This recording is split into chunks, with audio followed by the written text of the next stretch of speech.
So we are on Unit 5 now, the last unit for the semester.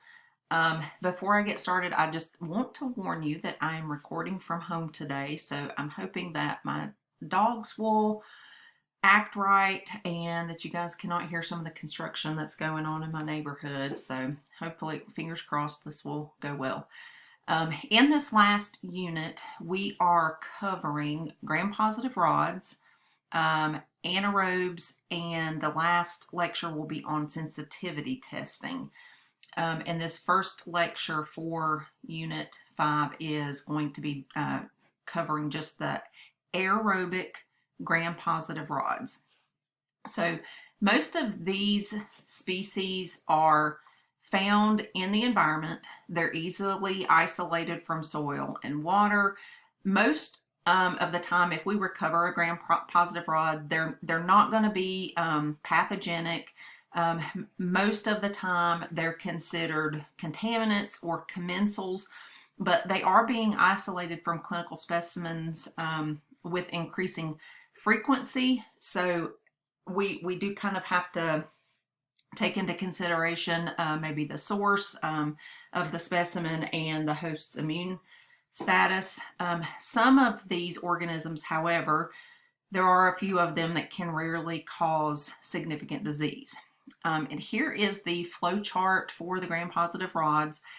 And as you can see, and again, these are aerobic gram-positive rods. They get divided into non-spore formers and spore formers. So that would be kind of one of the first things to look at on the gram stain is the organism producing spores. And then in the non-spore forming group, they further break down into do you see branching morphology on the gram stain? And then of those that branch, are they catalase positive or negative? And then there's a few other tests that you can go through to help with your identification on the gram-positive rods. But again, this flow chart, just like in previous units, it's just kind of like the overview and kind of your map to how to proceed with testing. Okay, so we're going to talk first, the first group that we're going to talk about is the non-spore forming, non-branching gram-positive rods, and we're going to start with the catalase positive group. So we're going to be talking about Corynebacterium, Listeria, and then Rothia, and then we will get into the catalase negative group. Okay, catalase positive group. First one we're going to talk about is Corynebacterium. So this organism a lot of time is referred to as diphtheroids or Klebsiella bacillus. Most of the time you'll probably hear it referred to as diphtheroids. And so that term is used a lot of times to refer to this whole group of bacteria. So this is a large, diverse group that includes animal and human pathogens. It includes saprophytes and plant pathogens. The majority of this group is going to be considered normal skin flora and can be found in mucous membranes of humans and animals. So a lot of times it just gets dismissed. If you're recovering these organisms in culture, they're going to be dismissed as a contaminant. But like I said, you kind of have to take the host's immune status into account because they can be opportunistic pathogens as well. So Corynebacterium species Diphtheriae is the most significant pathogen of this group. It produces a diphtheria toxin, which is a powerful exotoxin that can become systemic. When this happens, it causes tissue necrosis. It can lead to cardiac failure. Only some strains of this organism produce that toxin, though. It produces two forms of disease in humans.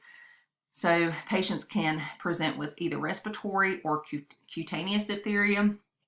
With respiratory diphtheria, this acts by blocking protein synthesis, and it forms a pseudo membrane in the oropharynx.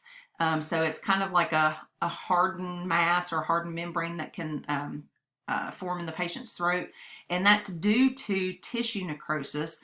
But because of that, you've got this like mass in your throat that would not normally be there, so it could lead to suffocation.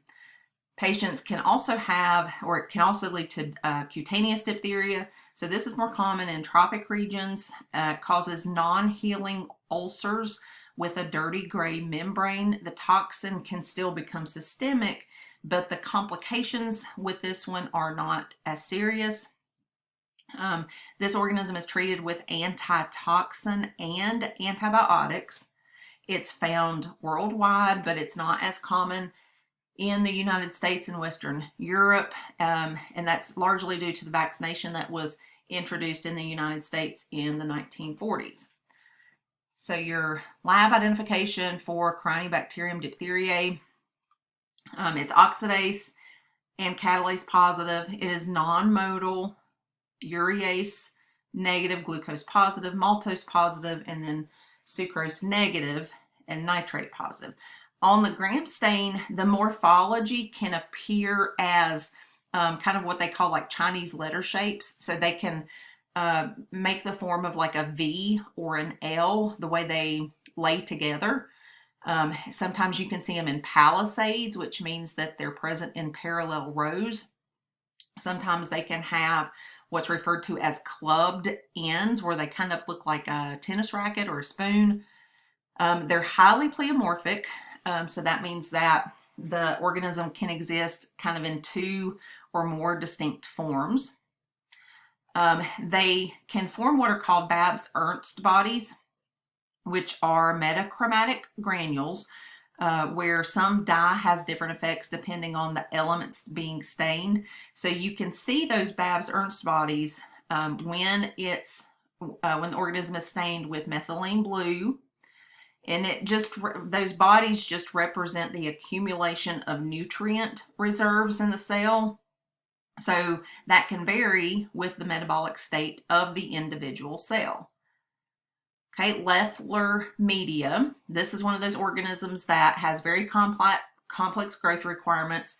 It can grow on nutrient agar, such as your sheep's blood agar, but it will grow better on Leffler, which enhances the development of the granules that you would see in that methylene blue stain.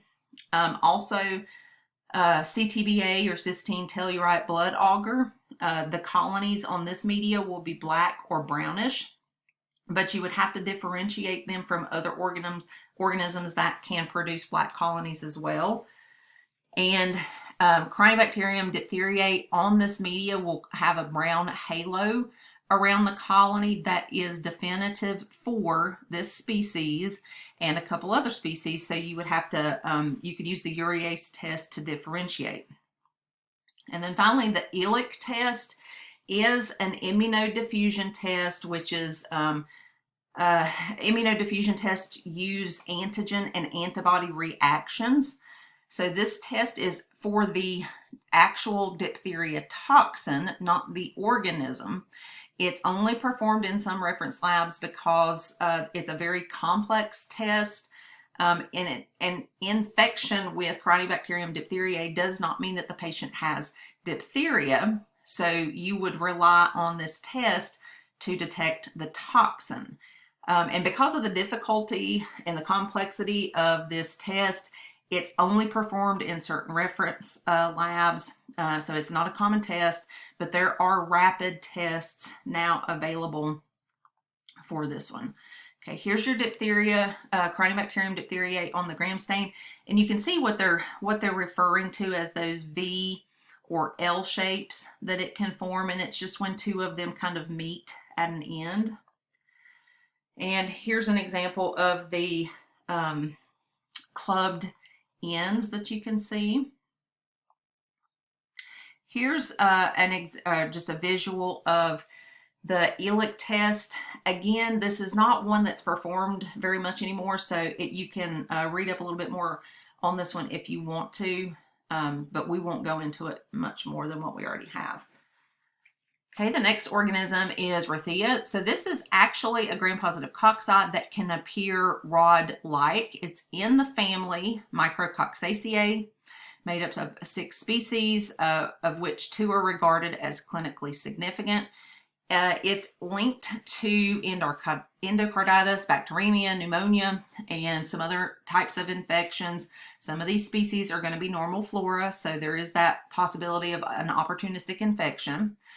Microscopically, it resembles Corynebacterium with branching filaments, but in broth media, it will produce coccoid cells, which can differentiate it from another organism called Actinomycetes, which we will talk about here shortly. It is nitrate positive, it's non-motile, esculin hydrolysis positive, urease negative, and the majority, about 2/3 of isolates, are also catalase positive. Okay, the next organism is Listeria monocytogenes, and we have talked about this one a little bit before, I think in a couple different units. So there are 19 species of Listeria, but this one is the only human pathogen in the genus. It's found widely in the environment. It's been recovered from soil, water, vegetation, animal products like raw milk, cheese, poultry, and processed meats. This one is also known to cause disease in domestic and wild animals, and it has also been isolated from crustaceans, flies, and ticks. Pathogenicity. So this is the one we talked about it. I want to think that we talked about this maybe in your unit 2 in relation to pregnant women being at the highest risk. Infections are most commonly seen in the 3rd trimester, and the patient will just have mild flu-like symptoms. So not as harsh on the mom, but it can be fatal to the fetus. It can cause spontaneous abortion and stillborns. Newborns, this can be early or late onset. So with the early onset, the baby aspirates on the infected amniotic fluid. The result from that usually is going to be sepsis. The fatality rate can be as high as 50%. And then in those cases that are late onset, this can occur several days to weeks after birth and will usually manifest as meningitis. The fatality rate is lower, but it is still potentially fatal. So contamination through food, coleslaw, packaged meats, ice cream, poultry, cheese, fruits. There was a recent, well, not so much recent anymore, but a multi-state outbreak in 2011 that involved cantaloupes from a Colorado farm that resulted in 147 cases and 33 deaths. And this is the reason why they recommend that pregnant women don't eat lunch meats, just because of that possibility of contamination.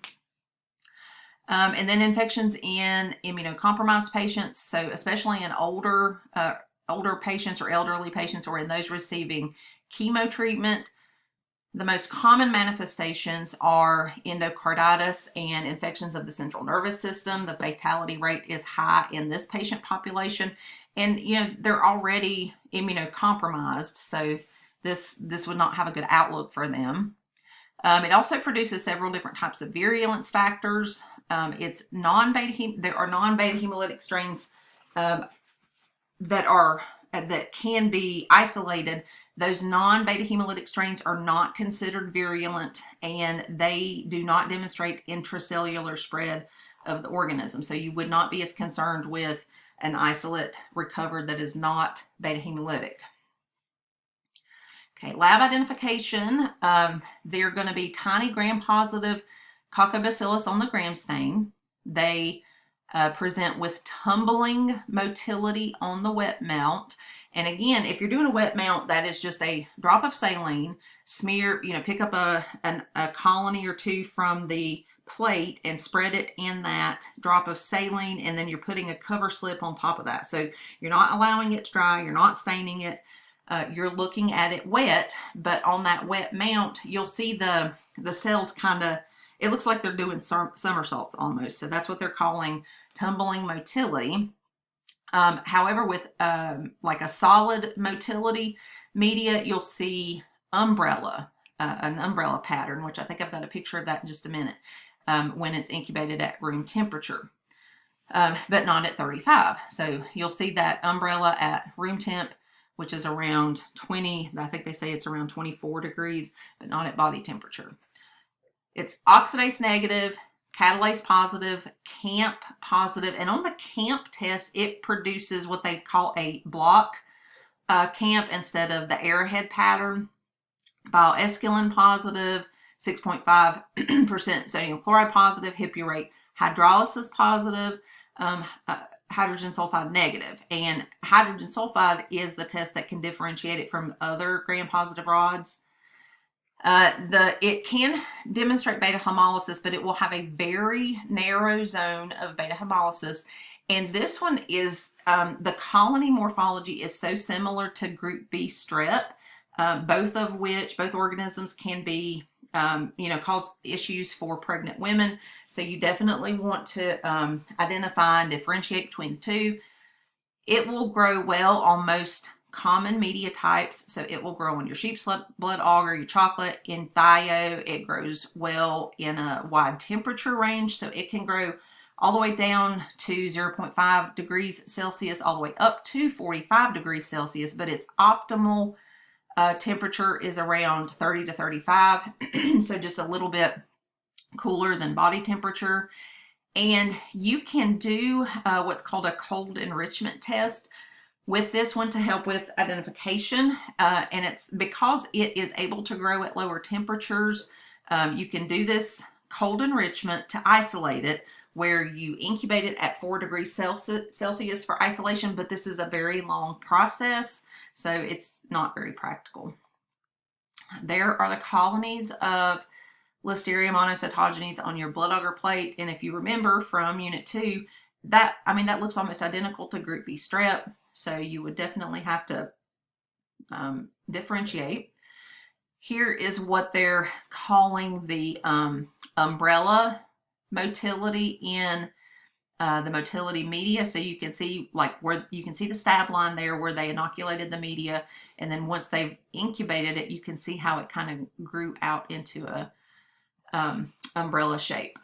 So next we're going to get into the catalase negative group of non-spore forming, non-branching gram-positive rods. So this one will cover Erysipelotheryx, Gardnerella vaginalis, Arcanobacteria, and Truparella. Okay, so Erysipelotheryx pathogenicity. Infections usually occur due to some type of occupational exposure, especially with fish and animal products, and it can cause 3 different types of infections. So one called erysipeloid, which is a localized skin disease, usually of the hands and fingers, because it's usually inoculated. Patient usually gets inoculated through some type of work activity. It can cause septicemia, which is often associated with endocarditis. And then a cutaneous infection, which is rare. It usually results as an exacerbation of the erysipeloid lesions that form. Okay, for your lab ID, it's non-motile, non-hemolytic, or can also be alpha hemolytic. There are 2 distinct colony morphology types. This one is hydrogen sulfide positive, oxidase negative, catalase negative, Voges-Proskauer negative, and urease negative. And on the gram stain, you would see thin, rod-shaped gram positive, and it can form long filaments. I've got a picture of that here. So you can see how long, and what they refer to that as filamentous. So long, kind of thin gram-positive rods. Okay, Gardnerella vaginalis. We've talked about this one before. Also, it's the only species in the genus. It is normal flora in the human urogenital tract. Primarily infections that this one causes is going to be bacterial vaginosis. And I mentioned in a previous lecture that they used to think that Gardnerella vaginalis was the only cause of bacterial vaginosis, but they do recognize now that there are other organisms that cause it as well. It grows best with increased CO2 and at body temperature. Human blood bilayer tween, or HBT agar, is the preferred media, but it will grow on your sheep's blood agar plate. You'll see beta hemolytic colonies on human or rabbit's blood agar plates. It will be non-hemolytic on sheep's blood. And the gram stain, you'll see short pleomorphic, which again just means variable morphology. Gram-positive rods are coccobacillus. It can sometimes stain gram-negative or gram-variable, and that's just because they have a thinner peptidoglycan layer in their cell wall. And then it is also catalase negative and oxidase negative. And here's a picture of a clue cell, which, if you remember, is just one of our normal squamous epithelial cells, but it's absolutely covered in bacteria. So all that purple around the edges is the bacteria that is adhered to and surrounding the epithelial cell. Okay, and then finally in this little group is Arcanobacterium and Truparella. We're really not going to go into any details about those organisms. Just be aware that they are in this group and just, you know, kind of be able to recognize those names knowing that they're in that group. Okay, next are the non-spore forming, branching, aerobic actinomycetes. So the actinomycetes, and I'm saying it like that because it's very similar to another organism that we're going to talk about here shortly. So actinomycetes is a group of non-spore forming, branching, aerobic organisms that have some fungal-like qualities, and they can produce infections that resemble fungal infections, but they are considered true bacteria. This group has been reclassified many times over the years. The first one in this group is Nocardia. It is partially acid-fast, or it can also be referred to as modified acid-fast positive, and that just means that they can retain the primary stain only when a weak acid is used as the decolorizer. On the gram stain, you will see long, thin, branching, beaded gram-positive bacilli. And that beading usually is irregular, and they'll be finely beaded branching rods. So if you're seeing that beading on the gram stain, that can be a clue that you're dealing with Nocardia.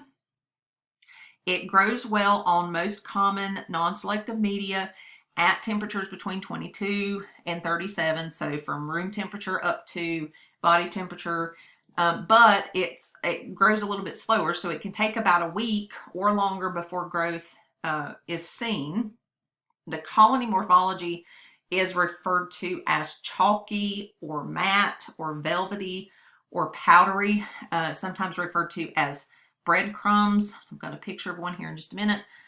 And this is an organism that's found worldwide in soil and plant material. There's over 100 species, several of which are implicated in human infections.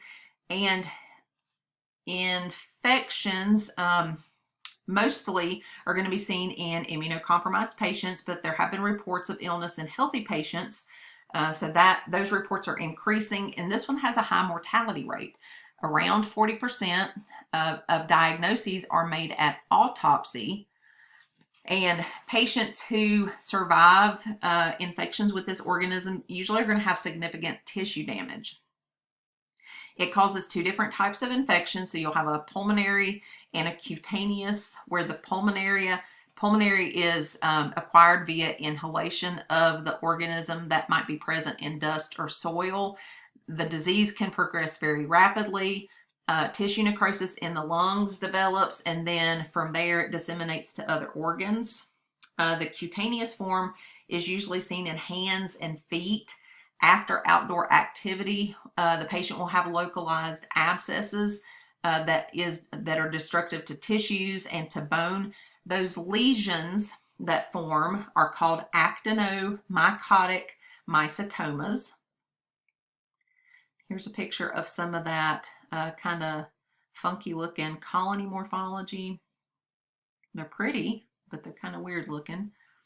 And the gram stain. So you can just kind of barely make out a couple of spots that, and if you're able to blow the picture up on the PowerPoint, the beading that occurs. So you just kind of see like little dots almost along the branches there.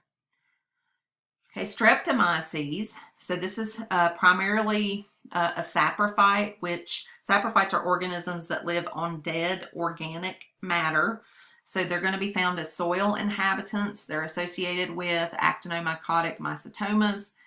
And then some other species that are in this group, Actinomedura, Gordonia, Rhodococcus, and Trophorima. And again, just be aware, just kind of be able to recognize those names and know that they're in that group. And the last little section of this first lecture in Unit 5 is on the aerobic spore-forming gram-positive bacilli. So these, if you think back to that flowchart that we looked at, the first couple slides, they were broken down into spore-forming and non-spore-forming. So these are the spore-forming, and these don't really get classified as branching or non-branching. These are going to be made up, this group is made up of bacillus species, which can be, they're broken down into beta hemolytic or non-beta hemolytic. Okay, so some general characteristics of bacillus species. They're going to stain gram-positive or gram-variable. They can be aerobic or facultative anaerobes that form endospores. And spores are, I don't remember if we've talked about this previously, but spores are formed when the bacteria are introduced to some type of stressful situation. So it's a survival mechanism. So they kind of go into hiding, and they can remain, those spores can remain viable for up to 50 years. And then if the environment that they are in becomes favorable again, they can emerge. On the gram stain, the spores appear as a clear area within the bacterial cell. So we've talked about capsules previously. Some organisms can form capsules. On the gram stain, a capsule appears as kind of a halo or an unstained area around the outside of the cell. The spore is an unstained area inside the cell. There are over 300 species of bacillus found widely in nature, from Arctic temperatures to the deserts. It's a very metabolically diverse group.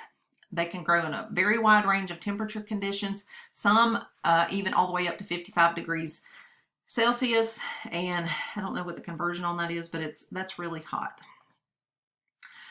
Okay, so talking about specific species, Bacillus anthracis.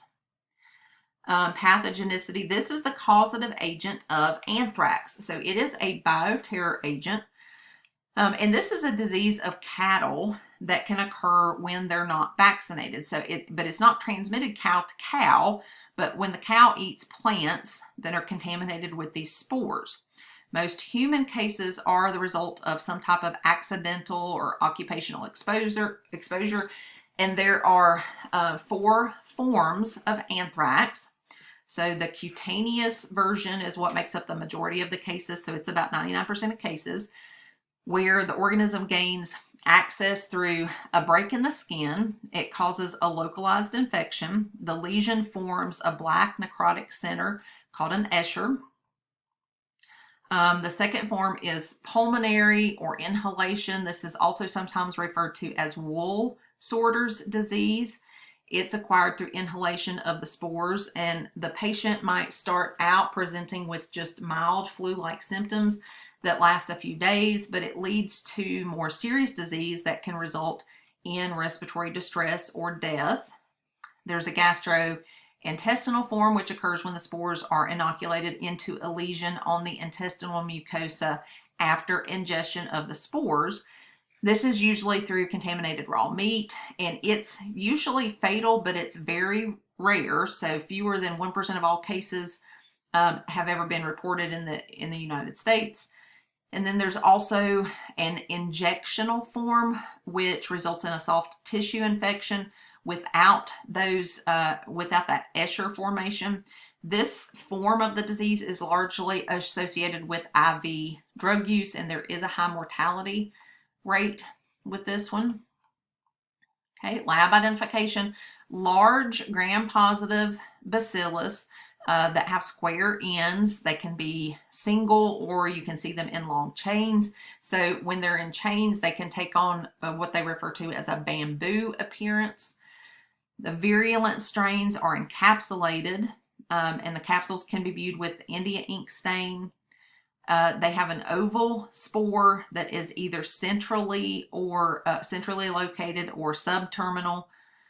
On the blood agar plate, the colony morphology is referred to as Medusa head, and that's just because when you try to pick up the colony with a loop, it'll kind of stand straight up. Non-hemolytic, which is what differentiates it from other bacillus species. And they also, in addition to Medusa head, they also sometimes refer to it as beaten egg whites. And this species is non-modal, it's catalase positive, and it's glucose positive. Okay, so there's an example of that Medusa head or beaten egg white appearance, morphology that it can show on blood agar. Okay, and then the last species is Bacillus cereus, associated with food poisoning, primarily with fried rice. And for whatever reason, the rice, the form of food poisoning that's acquired from rice is primarily associated with the emetic version of the infection, which means that it produces vomiting. But it can also be acquired from meat, poultry, vegetables, pasta, but those foods are more likely associated with the diarrheal form of the infection. It grows on blood agar plate as beta hemolytic, what they refer to as frosted glass colonies, and this one is motile. And infections with this organism can also be opportunistic infections of the eye. It's associated with meningitis and septicemia. And I don't know how well you can see those colonies, but they're kind of very like dry looking colonies, but they're a little bit larger, a little bit flatter. So that's what they refer to as frosted glass. And that is the end of the lecture on the gram-positive rods.